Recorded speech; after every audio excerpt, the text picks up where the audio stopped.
Okay, good morning. Thank you for joining us for today's webinar. My name is Sean O'Brien, as the president of QuickRate, and we will be joined shortly by Steve Huntington. Steve, who you all know, works with us here at Quick Analytics, is largely responsible as the architect for our CECLSolver product. He is having a little bit of technical difficulties at the moment, so he should be joining us any second, but I'll introduce him on his behalf today. Just a reminder, you can communicate with us through the Q&A box and the chat feature, and we will monitor those throughout the presentation. And I see Steve has been able to join us. So, again, just use the Q&A and the chat feature, and we will, again, monitor those throughout the presentation or just take them at the end. Steve, I went ahead and introduced you. Do you want to say anything? Better late than never. I'm sure you did a better job than I would, Sean. It's right there in black and white. I guess the photo could use updating, but other than that, yours and mine both. All right. So again, just a reminder, we will send out a link to today's recording as well as a copy of the slides. And that'll probably come out Monday afternoon or early Tuesday. So just look for that. But thank you all for attending today. As we've done here recently, we'll start off today's presentation with just a few polling questions. So let me launch these if I can. All right. A lot of these today, we just have 4 questions today. But what we've tried to do, in our attempt to try to just, evolve and make sure this transition to the ACL or CECL is as seamless as possible.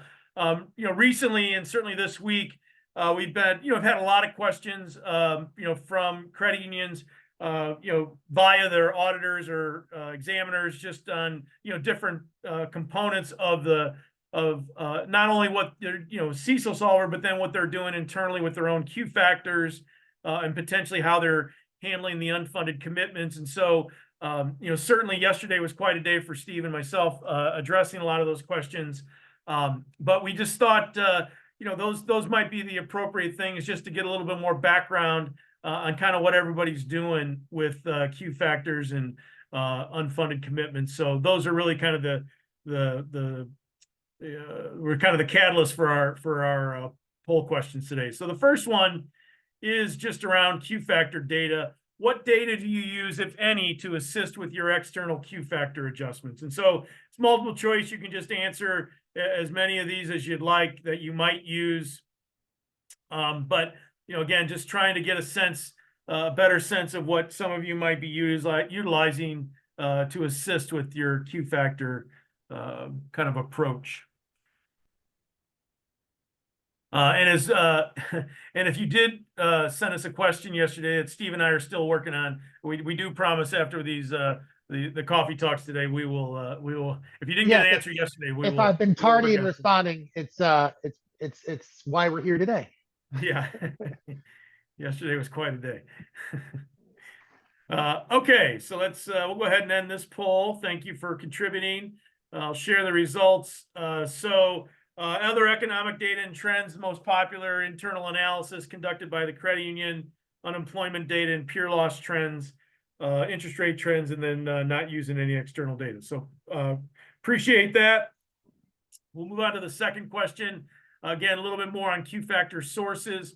What sources, if any, do you use to assist with external Q factor adjustments? Again, multiple choice. The resources found in QA, the Bureau of Labor Statistics, the FRED data, or other third-party sources. So we'll just give, again, this 15, 20 more seconds to take a look at.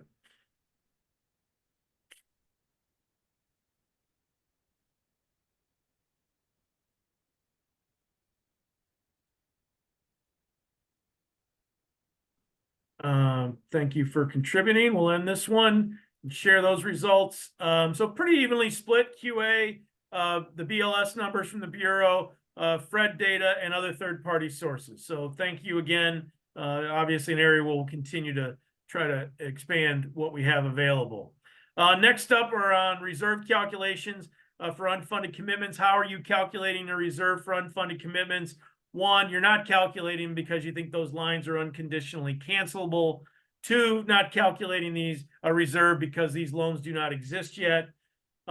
Three, handling internally, essentially applying some type of basis point threshold. And four, just utilizing the CECLSolver methodology. So we'll give this, go ahead and end this one. So perfect. Let's see here. Go ahead and end that one. So most of you, it seems like, are using the CECLSolver tool, which is great. Whoops. Next up, the kind of even not calculated because they're unconditionally cancelable, which we certainly agree, and then handling internally, and then 7% not calculating because these loans do not exist. So thank you again. Let me stop sharing that one. And finally, just any examiner or regulator feedback. What feedback, if any, have you received from examiners, regulators regarding the calculation of your reserve for unfunded commitments? Just go ahead and do a single choice there. Did not comment. They're generally comfortable with it, had some questions, suggested an approach for you to use. So we'll again just give this 15 or 20 seconds.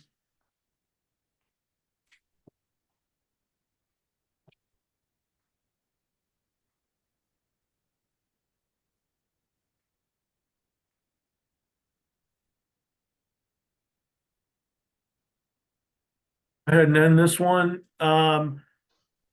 share the results. So 47% did not comment, 24% generally comfortable, 24% had some questions, and 6% suggested another approach to use. So again, thank you so much for contributing and participating in those questions today. Again, we'll share those as part of the email that we send out with the link to today's recording and a copy of the slide deck. Before we get started, just I know many of you stopped by to see David Surrey at the CUNA Governmental Affairs Conference, so we really appreciate that. Certainly appreciate you working with us at QuickRate and with the CECLSolver, and so again, thank you all very much for your working with us, and then also for stopping by the booth and saying hi to David. As we've touched on, we continue to make updates and enhancements. Always want to emphasize that these are optional, but just a listing of some of the things that we have done to try to continue to evolve and make this transition to the ACL or CECL as seamless as we possibly can. Last month, we talked about, Steve in particular, talked about the new user management and access control that we added to CECLSolver. Steve, do you want to talk about anything here or reiterate anything from last month? No, it's been pretty well received from lots of institutions, credit unions who, their auditors or examiners wanted to make sure they had a really good, simple console interface where they could see all the users that had access to the tool, what type of access they had, and have more control over that process. The credit union themselves, your management team having more control over that process, and that's what that tool has done. For those of you who haven't seen it yet, we sort of rolled it out last month. If you go to the next slide, where you access that is when you log in to Quick Analytics and the CECLSolver. Over where your name is on the top right, you can click on that, get a drop-down box, and choose User Management. If you're a standard user, you're only going to see your information on there and what roles you have or what capabilities you have. If you are an administrator for your credit union, then you'll have the full access to the whole console. If you go to the next tab there, the user management page shows all the users that are currently there, if they are admins, if they have full access to the tool, or if they have a new class of limited access. A lot of you have asked us to add the ability for you to kind of give a login to an auditor or an examiner or a third party that's helping you do some validation calculations, but you didn't want them to have access to change anything, just to be able to view everything in the tool. And so we added what we call a read-only user account. And you can toggle when you create a new user, you can give them full access, you can give them read-only access, you can suspend or remove their access anytime. And then you can you can also, of course, export and print off this list to illustrate to your examiners that that you're managing, actively managing the roles and the people that have access to the tool. Sean? Perfect. Thank you, Steve. Um, a couple of additional tools, is obviously the My Credit Union tab, the credit unions at a glance, and the add-in tool that we've discussed on previous calls. Obviously, in the add-in tool, there's an additional subscription that applies. Steve, anything you want to touch on here?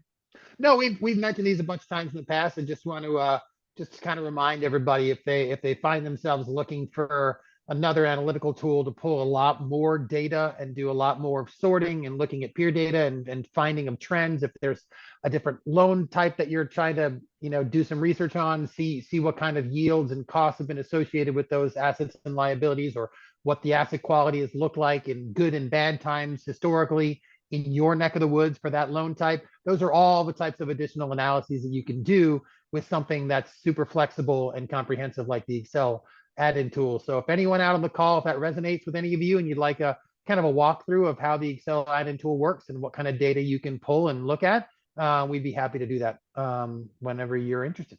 Yeah, I think a real common application. I was on a call with an institution yesterday that the add-in tool can help with, right? Is you may already today be sharing quarterly information, with your board on performance, or maybe it's on other, yourself compared to other credit unions, or would like to potentially do that. In the add-in tool, you can very easily, create reports that then you can essentially refresh every quarter, and you don't have to go, to the time and expense of creating those every quarter that you want to do them. That's something we can assist with if there's key indicators, performance indicators, or other ratios. Again, you'd like to see for not only your credit union, but perhaps other credit unions and how you compare. Let us know. Share some of what you're sharing with your board, and we can see if the add-in tool might be something that can help you again make that process and that data aggregation much easier. Okay, so as we touched on, I think each month we're trying to bring you something that again is helpful. One of the things that we know we've certainly this year hear and expect to continue to hear, are just questions from auditor examiners, around the process, what you're doing, potentially validation, understanding the tool better. And so we thought we'd share some questions that we've been hearing more recently, and in some kind of consistency that we felt like was important to at least share with all of you. Now, I do preface this with saying that every auditor and examiner is different, right? So these are not across the board. You may not be asked for it. You may be asked for something different, but we just thought, we would at least, share what we have heard, just in, in the anticipation that maybe some of you might be asked, or what we've done to try to assist you should you be asked. The first one is the unfunded commitments. And so, the unfunded commitments are probably along with the HTM securities, they're not terribly material for any of us, but they are part of the guidance. And I think one of the things that we tried to do with CECLSolver is be very transparent in how we approach things and calculated things, so that it would be easier for you to be able to understand it and explain it to auditors, regulators, boards, etc. One area where it was a little bit more opaque was partially because of the call report, were the unfunded commitments. And secondly, since this was new, and when we showed this to the NCUA, they were comfortable with it. We really didn't anticipate the desire to have to do much more in terms of transparency. I will say auditors seem to be much more interested in how all of these things are being calculated. So as a result, and as a result of us answering this question for on behalf of a number of our credit unions, we thought we would go and try to take additional steps to make this more understandable or explainable for you to potentially a third party. So Steve, I'll let you take it from here. Yeah. Explaining the unfunded commitments assumptions. So you'll notice the green highlighted stuff is where we wanted to focus our attention for a couple minutes on how we're getting to those annual expected loss rate assumptions, or at least sort of a default starting point for that. I think you should, as I've done before, preface the conversation about all the data you see on the screen here and our methodology that we've presented as a way to come up with a reserve calculation for the unfunded commitments, that there's not a whole heck of a lot of data that's available in your call reports publicly that to help with this part of the process, right? We can get your total unfunded commitment values off of the 5300s, and then we need some help from you guys in determining which of them are meet the definition of unconditionally cancelable, right? That was the one bone that they threw us as far as unfunded commitments was concerned, where that was any unfunded commitments that meet the definition of unconditionally cancelable do not have to be reserved against. And the easiest way to define that is with the example of credit card lines, right? Credit card lines are pretty much the definition of unconditionally cancelable. I would say that share draft lines and or overdraft protection ones are definitely in that direction and should be considered. And you should look closely to see if you can determine that those are unconditionally cancelable, but definitely the credit card lines. And that helps take some of that burden away. But other than that, there's not very much information that we have in the call reports to estimate, to help you estimate these ACL calculations for the unfunded commitments. So we wanted to give you some default starting points for some of the critical assumptions. For example, after you have calculated your net unfunded commitment, we need to estimate what the likelihood of that getting funded in a given period of time is. And while there was no good industry data available on that, we were able to find at least a discussion of probability of funding directly from the NCUA and the regulatory bodies in what they call CCFs, or credit conversion factors, which is something that they use in their risk-based capital calculations to help estimate the likelihood that an undrawn balance would become drawn over a period of time, typically in this case 1 year. And so you see here, there's a footnote on the left there, which is also in the tool, and explains that for commercial loans, they start with they use a 1 year probability of funding of 50%. And for all other types of unfunded commitments, they use 10%. That is a great starting point, but that is a round number based upon an entire segment, right? You should be looking at your specific commitments and consider, with all the idiosyncratic information data that you have on your individual commitments, what you think the likelihood of that being funded is.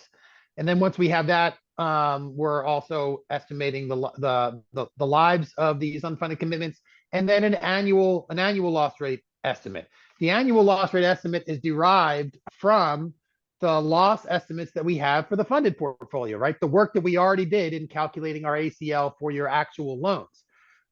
They don't make it that easy necessarily, because the unfunded commitment buckets that you fill out on the call report aren't all the same buckets exactly as your loan portfolio are, right? They take all your 19 categories of loans on the call report and smush them into six buckets, 5 or 6 buckets for the unfunded commitments.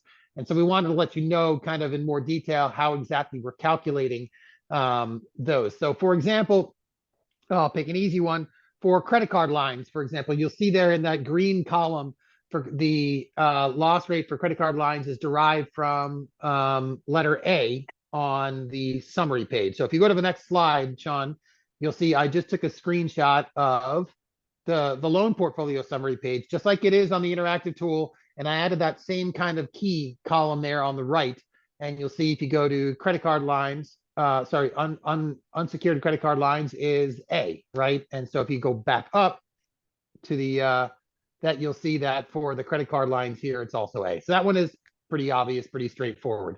So what we'll do is, if you go back to the next slide now, the lifetime expected loss rate for the credit card lines in this example is 1.5%. And the WARM is 1 year. So the math is very simple. It's just 1.5% divided by 1 year equals 1.5% annual loss rate. So on the previous slide, you'll see that we're using 1.5% for the annual loss rate, but that's actually divided by that 1.5% there on the third row for credit card lines. Now, why is the expected lifetime loss rate not the same as that 1.5%? Well, because we only have a 10% likelihood that that loan will ever get funded. So you take that 1.5% and you're multiplying it by 0.1. or 10%. So that's why you see on the blue header up there, it says D times E times F equals G. And then your implied CECL amount is that column G multiplied by your balance, column C. And so we just wanted to give a little bit more clarity on where the column F here is being derived from on the funded loan portfolio tab. And keeping in mind that these are, this is matching up as close as we can, given slightly apples to oranges buckets. And so your process should be understanding where this starting point default assumption is, and how it might how you might need to modify it based upon the actual specific individual commitments that you have in your portfolio. A lot of you have some small portfolio of unfunded commitments. It's not a huge number of commitments, so you're not looking at thousands of commitments here. You're looking usually a smaller number of them to consider how your data might be different than these kind of default assumptions that we're starting with. But we wanted to give you a good starting point when the guidance has been, has the nice way to say this, Sean, thin. In originally developing the tool, right, we talked with all the regulatory bodies. We talked with FASB. We talked with the chief accountants over at the NCUA on multiple occasions. We shared this methodology with them after we had started sort of coming up with it and getting feedback, tried to get as much feedback from them as possible as to whether this was a great starting point, a framework to do these calculations. And, they're still, how should I say it? They're still formulating, I think, what they expect to see here. And that's I can prove that just based upon the historical data that we have on how credit unions are actually filling out these values on their call reports, right? If we look at the 4,000 to 5,000 credit unions in the United States, and we look at your call reports where you're filling out your new ACL for unfunded commitments on the liability side of your balance sheet, and the answer is all over the map. The vast majority of credit unions are still putting 0 for their unfunded commitment for ACL, ACL for unfunded commitment on the liability side, despite 90% of credit unions, more than half of credit unions having a non-zero net unfunded commitment value. And those that are filling it out are putting anywhere from, a couple basis points to something that approaches the reserve percentage of their funded loan portfolio, which we think is probably overkill. But that just kind of illustrates the fact that it's very much the Wild West a little bit when it comes to the expectations that your examiners and auditors may have for this. But we wanted just to make sure there's nothing about our tool that leaves you in the dark about what we're suggesting as a possible way forward. But we want you to know what those limitations are and how much subjectivity there is in this part of the analysis still in the regulations or lack thereof. Right. Sean? All right. Okay. So next up, another question we've gotten is, is why don't you lengthen your look back period? So I think for a number of credit unions, you may have had the very, perfect scenario where you just have seen benign loss rates over the past few years. So when you run CECLSolver, looking back over your warm period, there's just not much in way of net charge-off activity, which is fantastic. However, because of I think some examiners or auditors look at that and then they say, well, maybe you should look at lengthening your look back period to look at a longer economic cycle. Now, again, this is not something you have to do, but we have heard institutions being asked to do it. So we thought, again, we would share it, and it kind of illustrates why we have this customizable look back period. Again, if you don't have to utilize this, this is a best practice. This is something you may have asked of you. So we just want you to understand why you might be asked about it. So Steve, take it away. And this is the way to frame this conversation is changes to this.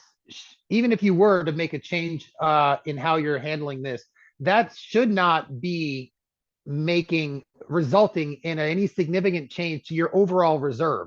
It's just shifting the burden from a little bit more from one side to the other side, right? If you have almost no historical losses over a recent 2 or 3 year period throughout most of your portfolio, your reserve is going to be almost completely justified by, or it will comprise nothing but Q factors, right?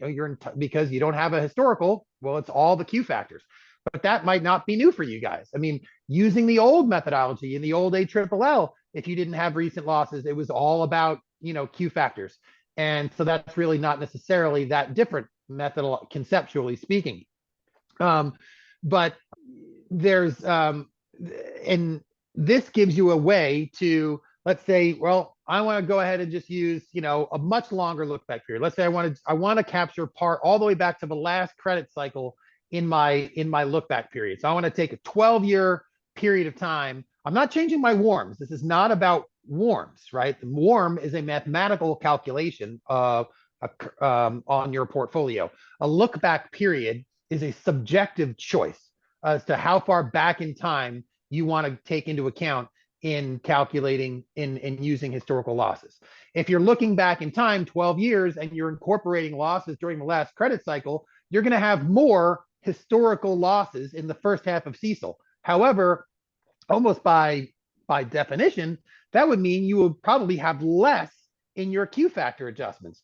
Because if your Q factors are all the reasons the future is going to be different than this period of the past, if that period of the past was perfectly clean and had no economic stress, then your Q factor period is going to be, well, all the economic stress has got to be there, right? But if you're taking 12 years of look back, you've already had economic stress in your historical. So you don't need that much additional incremental in the Q factor. So it's really just shifting between the different components, not really increasing your actual ACL or decreasing your ACL calculation, just shifting how it's done. So it's very subjective, but we have seen recently that's why the format for today was not general concepts we're hearing from auditors and examiners, but actual specific explicit questions we've gotten over and over as recently as yesterday from them. And so that's why we wanted to address it this way. You'll see in this example, this is probably not an uncommon example. This is a real credit union that we use as a guinea pig for some of our things. I chose some reasonable warms and I made the look backs just match the warms. So this might look a lot like yours. I put a red box around the mortgage portfolio, a big part of most of your portfolios. What do you see in the red box there on the left? Pretty much zeros. In fact, nothing but zeros at all. So using that look back period, you have no losses in your historical time frame for your mortgage portfolio. So your whole burden is going to be Q factors. Next slide. What happens if we say, hey, we want to expand the look back period? We want to do it. And this is a bit extreme, but I want to get the last credit cycle, all of it, into my look back period. So I'm using a very large period of time without changing my warms. I'm going to lengthen it to 13 years across the board. First question, how do I do that in the tool quickly and easily?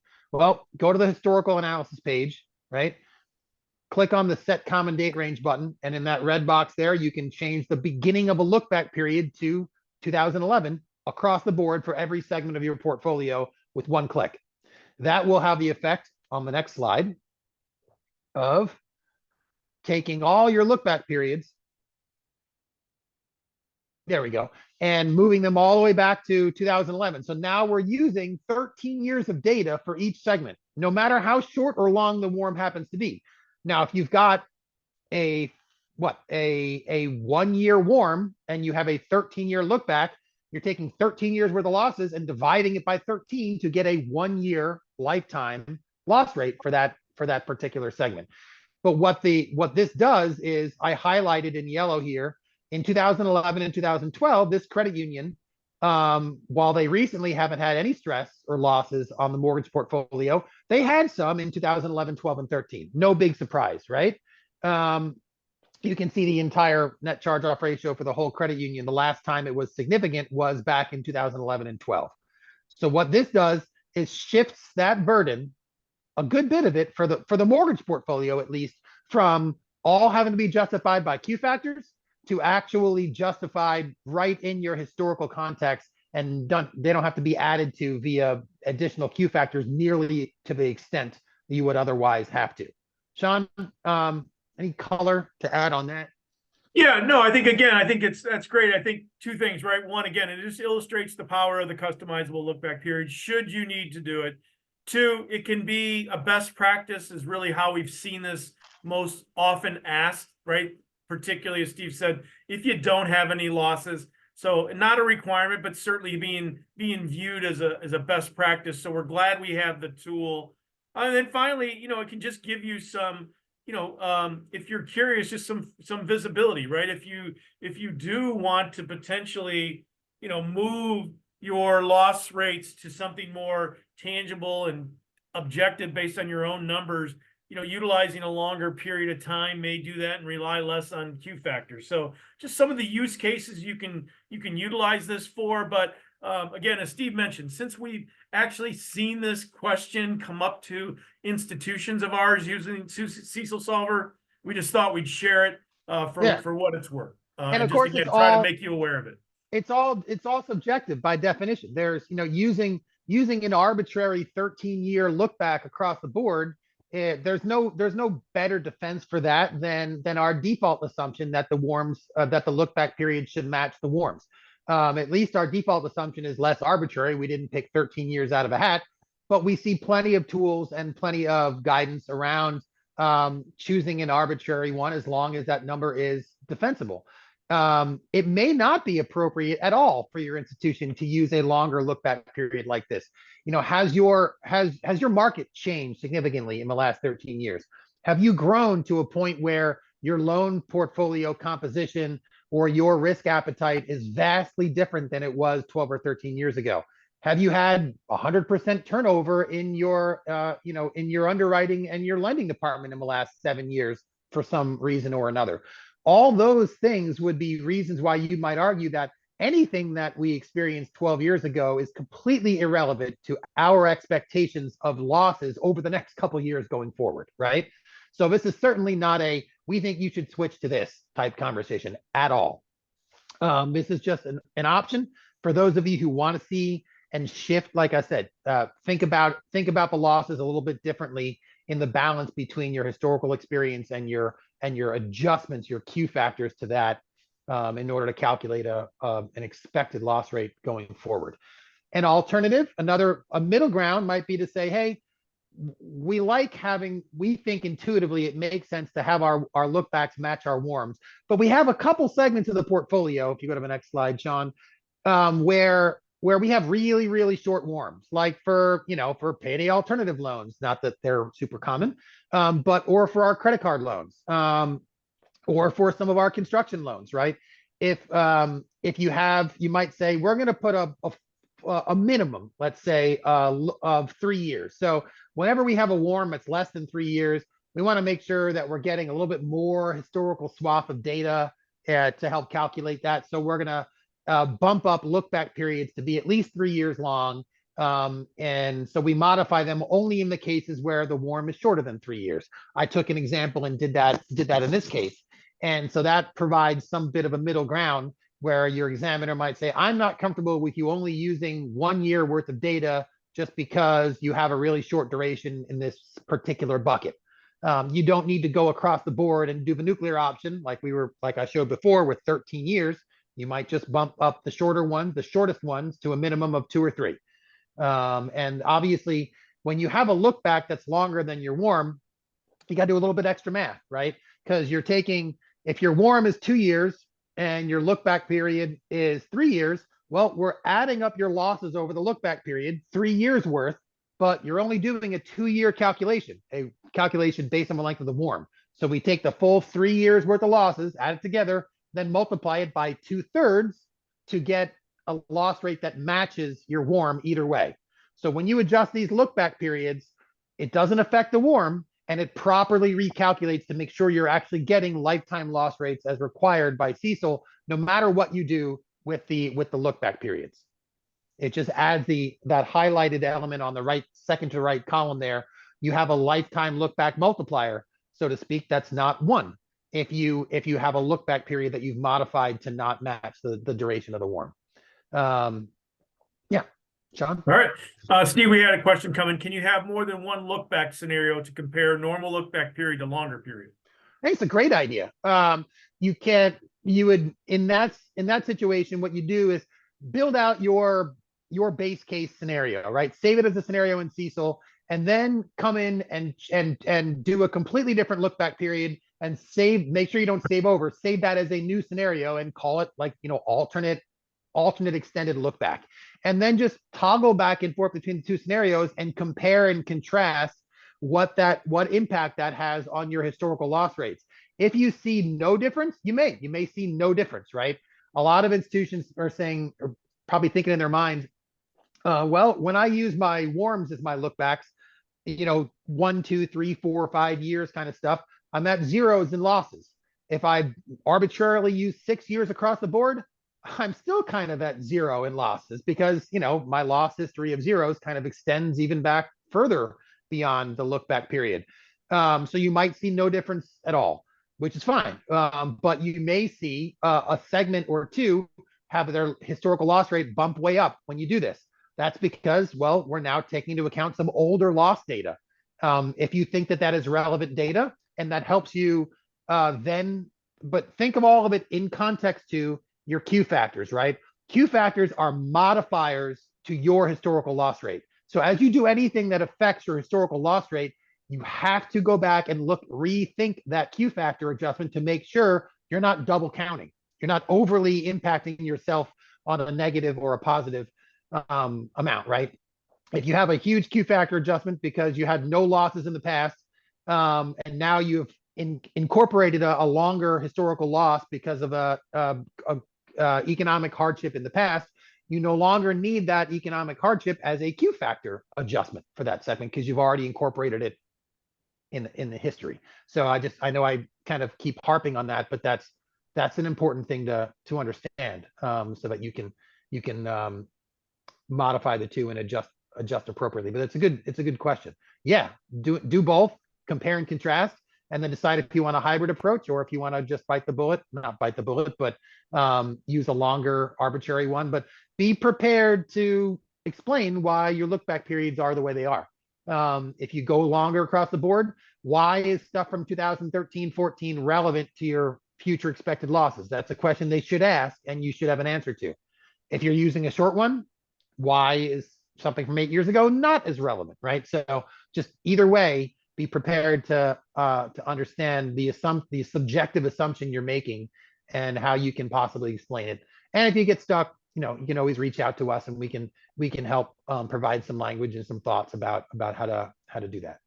Yeah, that's exactly right. And again, I think if nothing else, it illustrates the value of the look back period, right? It just does give you immediate and quick, easy visibility into your own data so that you can, even if it's just for your own context or just understanding, look at multiple scenarios utilizing longer look back periods, right? So it's just I think probably an underutilized tool, but I think it really is a valuable tool. Okay, another thing we've gotten is, in some of the exams or audits is just, not the exams. This is really, most of these are auditor driven. The regulators have really been pretty, really pleased with everything. Yeah. But, we calculate warms for a lot of you. We do have a problem loan tab at the bottom of the Excel file. This is probably a good quality control measure because it will highlight loans that we didn't capture in the warm calculation. 90+% of those typically are because it's some type of loan that's in renewal. So the maturity date has passed, so we don't have it in our calculation. But nonetheless, it does create a difference between the loan portfolio and then what we actually use to calculate. Some auditors have focused in on this. It's not terribly material, but nonetheless, we want to talk about it. So Steve, share with him anything you'd like. To back up conceptually for just a second here, one of the primary inputs into any CECL calculation, whether you're using the warm methodology or not, is a warm calculation, right? Estimating the remaining life of the portfolio is central to doing any CECL estimate. Your warm calculation needs to be relatively current, needs to be accurate, what you would deem to be accurate. It does not necessarily have to be as of the exact date, as of date of the reserve calculation.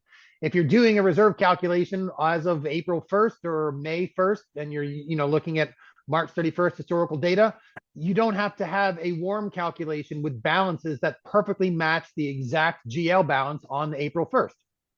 They need to be relatively current and accurate. And the reason you don't need to sweat that is because warm values don't tend to have very much variability even on a quarter to quarter basis. If you think about it, all it is an average of the maturity dates of the loans you have in each bucket. If you have hundreds of loans in each bucket, and as long as loans are coming on the books on a regular uniform fashion and maturing in a uniform fashion, unless you have some significant change where you're having a huge amount of loans being originated all at once, or you're having a huge amount of loans all maturing at once, typically your maturities will follow a normal distribution. And so over time, that calculation of the average time to maturity is not going to change that much, even quarter to quarter. We have institutions that will calculate a WARM once a year or twice a year and apply that WARM to any ACL calculation they're doing during that period of time, whether it's a month or 3 months or 6 months or a year. And so sometimes we have auditors come, and when we're doing a WARM calculation, because they're based upon the WARM calculations use the actual loan data, right? This specific individual loan data. They're saying, well, I added up all the balances for your WARM calculation, and it's, $200,000 off of out of your $250 million portfolio. It's 75 grand off of the current balance calculation that you have on the CECL tool. Why don't those match up perfectly? They're not supposed to match up perfectly. The loan level data that we're using to calculate WARMs doesn't need to be as of the same date. It just needs to be accurate. Loan level data is always going to be a bit messy, right? You're going to have, as Sean pointed out, you're going to have some negative maturity dates in there. You're going to have some weird negative balances on a couple individual loans. As long as the loans that have those data issues are not extensive, as long as it's not 20% of your portfolio doesn't have a maturity date, in which case you probably have bigger fish to fry than your ACL calculation, honestly.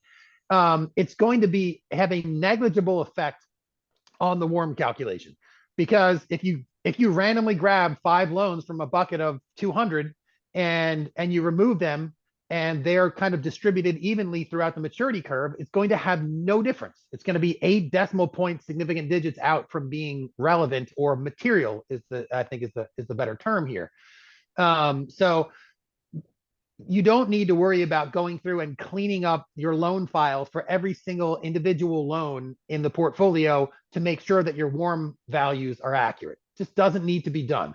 Although it is a best practice to say, hey, we're keeping track of this, right? We have a problem when we do the WARMs for you guys. We give you an extra tab that has the problem loans, the ones that not problem loans that have credit issues, loans that have document issues, right? The loan data is weird, and you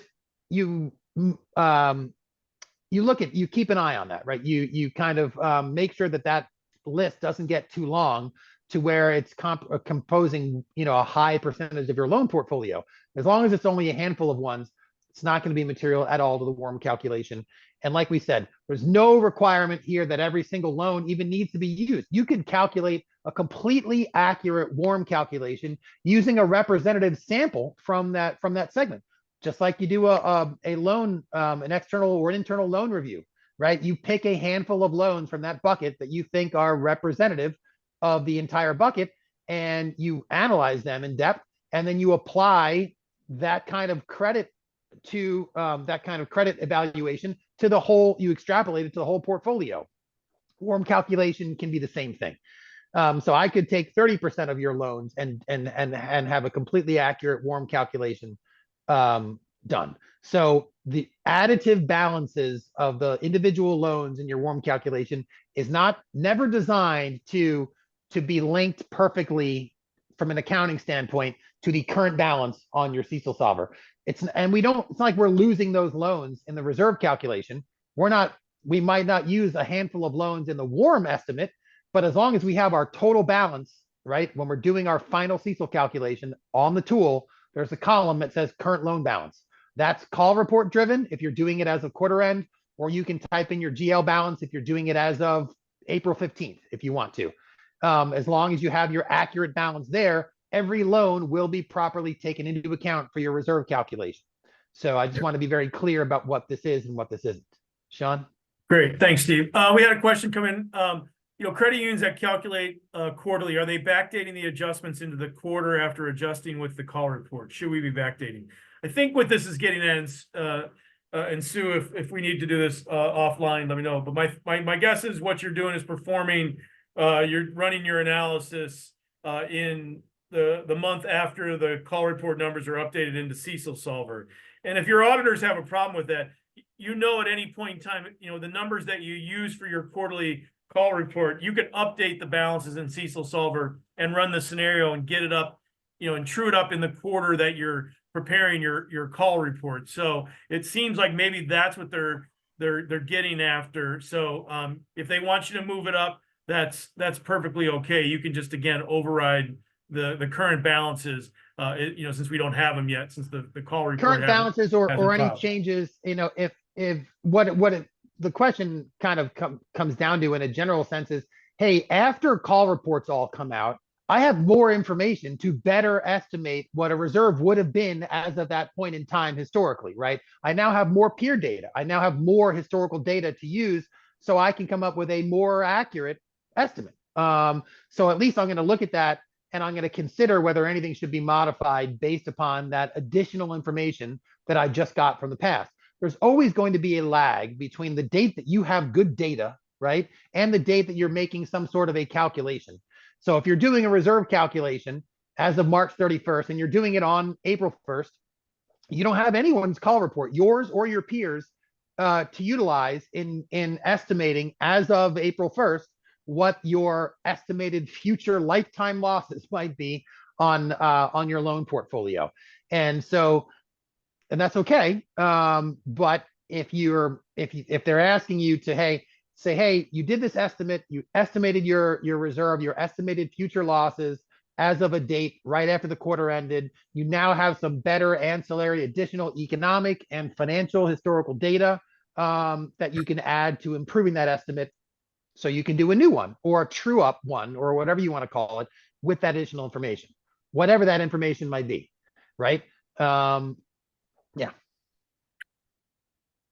Thanks. But Sue, if we didn't capture what you were getting at, just email us afterwards, and we'll be happy to talk further. I did want to share this piece, and thank you, Kathy, for allowing us to use your quote. But again, in terms of the NCUA, we've really received really good feedback, kind of consistently. A lot of the questions have come from auditors, and so again, we're trying to address those as best we can. But again, I think from an examiner point of view, we've had really quite incredible feedback from the NCUA. A few other questions that came in.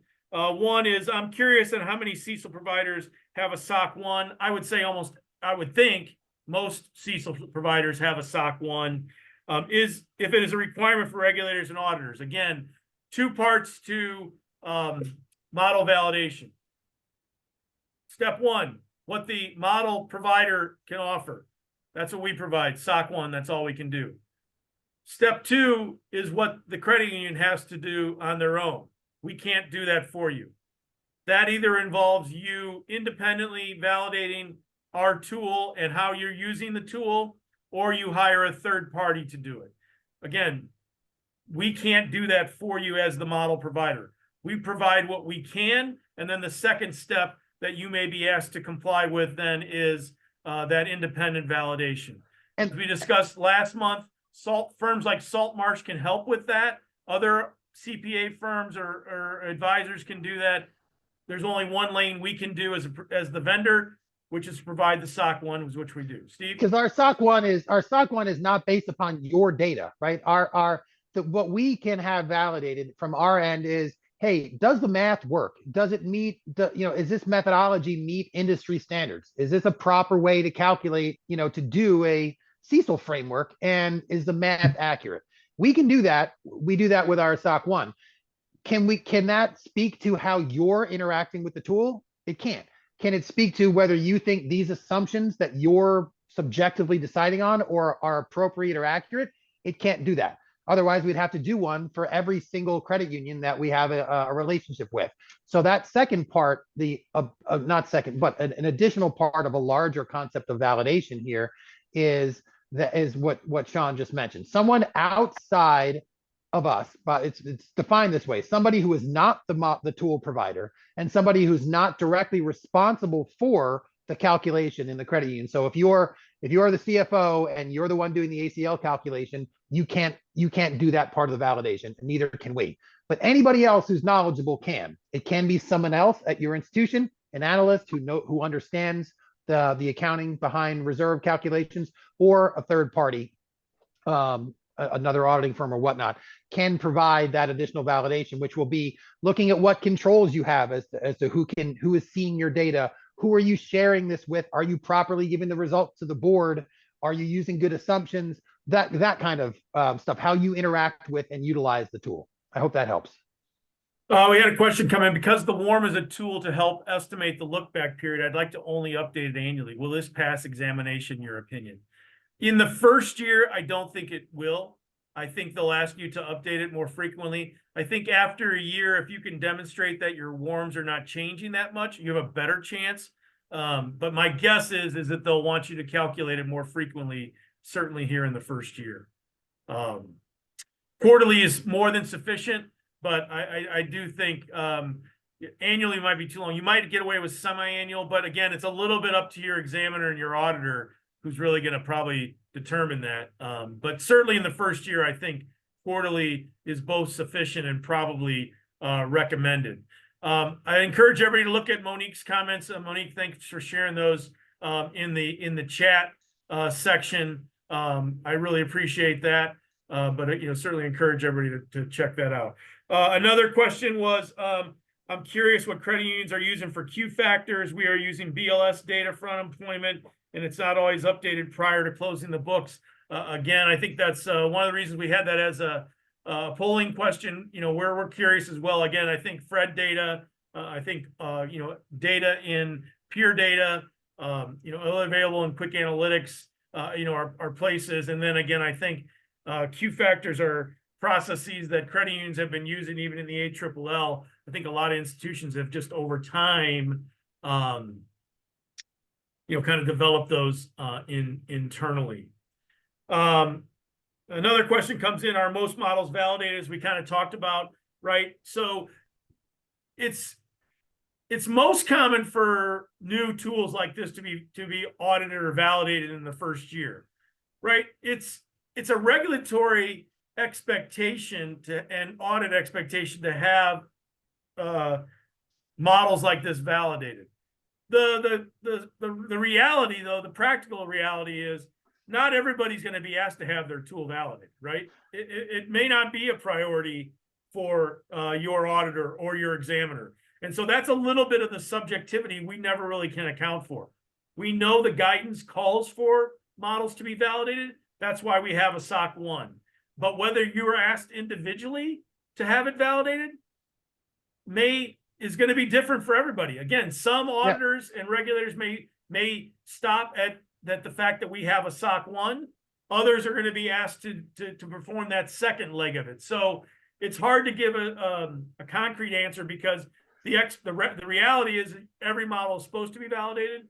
Whether that validation is also asked, or the credit union's also asked to take the extra step, not the validation. But I think that a good distinction here is validation is not a capital V defined term. It's a process. It's a colloquial small v validation, so to speak. And part of validating your CECL might have nothing to do with us. It's simply just, are you regularly or confirming that the methodology you're using for CECL, whether you're using our tool or your own or internal or whatever, is your primary methodology appropriate and still appropriate for your institution? That has nothing to do with a model. That's just part of validating that your approach to your reserve calculation is still appropriate. So there's lots of parts of validation. It's not a capital V, like I said.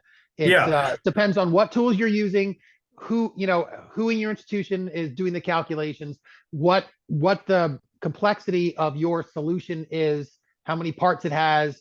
So there's a lot of pieces of validation. It is not a thing. It is a set of processes that the credit union does, that the tool provider plays a role in, and that other third parties may or may not play a role in. And I'll just give you an example. I'm a director at a community bank, and interest rate risk models are supposed to be validated. I've been a director for 16 years. We've never been asked to validate our model that we use, right? I mean, we're supposed to. They suggest that we do, but we've never been, we've never had a formal requirement in an exam to have it validated. And so that's the practical reality, right? It's a lot's dependent on who walks in your door, whether they want you to perform that or not. Is the expectation that you should? Yes.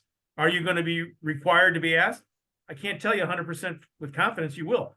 You likely will at some point, but it's not 100% guarantee you will. So again, we do what we can, which is provide the SOC 1. The rest of it, again, it has a lot to do with who your auditor is and who your regulator, who walks through the door, what they want you to perform. So just by way of real world experience. Again, note the link for the YouTube page. We continue to try to update this with webinars and other videos that, again, hopefully will help further understanding and explanations of how the tools worked. We do have an upcoming Coffee Talk next month, April 26th. Obviously, we'll be in the midst of filing call reports at that time. But again, look forward to having you join us then. Steve, I know we're on almost up to the hour here. Any final words for our group today? Other than the fact that my wife went to Carolina, so she was not particularly pleased about the results from last night. No, I'm just going to leave it at that. All right. Well, thank you all again for your questions, your comments. We appreciate the contributions in the chat today as well. Happy Easter to everyone. Thank you, Sue, for putting that in there. I hope everyone has a happy Easter, a great weekend, and we will talk to you all soon. Thanks so much. Thanks, everybody. Bye now.